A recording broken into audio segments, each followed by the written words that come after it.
Saudara-saudari terkasih, pada hari Sabtu, 12 Juli 2025, bacaan dari Injil Matius, bab 10, ayat 24 sampai dengan ayat 33. Marilah kita berdoa. Dalam nama Bapa, dan Putra, dan Roh Kudus. Amin. Allah Bapa di surga, syukur atas berkat melimpah dan anugerah yang menyertai kami. Semoga Engkau menyinari hati kami dengan sabda-Mu. Demi Kristus, Tuhan dan pengantara kami. Amin. Bacaan Injil. Tuhan bersamamu dan bersama rohmu. Inilah Injil suci menurut Matius. Dimuliakanlah Tuhan. Pada waktu itu Yesus bersabda kepada ke-12 murid-Nya, seorang murid tidak melebihi gurunya, dan seorang hamba tidak melebihi tuannya. Cukuplah bagi seorang murid, jika ia menjadi sama seperti gurunya, dan bagi seorang hamba, jika ia menjadi sama seperti tuannya.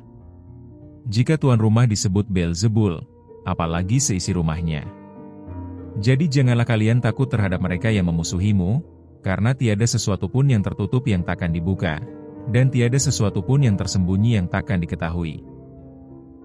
Apa yang kukatakan kepadamu dalam gelap, katakanlah dalam terang. Dan apa yang dibisikkan ke telingamu, beritakanlah dari atas atap rumah. Dan janganlah kalian takut kepada mereka yang dapat membunuh tubuh tetapi yang tidak berkuasa membunuh jiwa. Tetapi takutilah Dia yang berkuasa membinasakan baik jiwa maupun tubuh di dalam neraka. Bukankah burung pipit dijual seduit 2 ekor? Namun tak seekor pun akan jatuh tanpa kehendak Bapamu. Dan kalian, rambut kepalamu pun semuanya telah terhitung. Sebab itu janganlah kalian takut, karena kalian lebih berharga daripada banyak burung pipit. Barang siapa mengakui aku di depan manusia, dia akan kuakui juga di depan Bapa-Ku yang di surga. Tetapi barang siapa menyangkal aku di depan manusia, dia akan kusangkal di hadapan Bapa-Ku yang di surga. Demikianlah sabda Tuhan. Terpujilah Kristus. Renungan. Saudara-saudari yang terkasih dalam Yesus Kristus, keberanian untuk mewartakan Tuhan itu penuh dengan resiko. Namun, Yesus berpesan supaya kita jangan takut, sehingga pewartaan sungguh menjadi berkat dan meneguhkan banyak orang. Kebenaran akan tersingkap, karena yang kita wartakan adalah Tuhan sendiri. Jangan takut itu kerap dinyatakan Yesus, seperti dalam mukjizatnya meredakan angin di danau, di mana kata-kata ini untuk meneguhkan para rasul dalam pewartaan. Rintangan dan bahaya tetap ada, tetapi Tuhan akan memelihara kita dengan rahmat-Nya.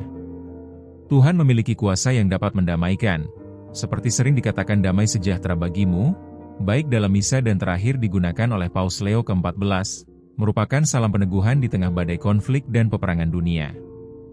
Justru, salam damai itu menjadi dengungan aktivitas perdamaian. Semoga Tuhan memberkati. Amin.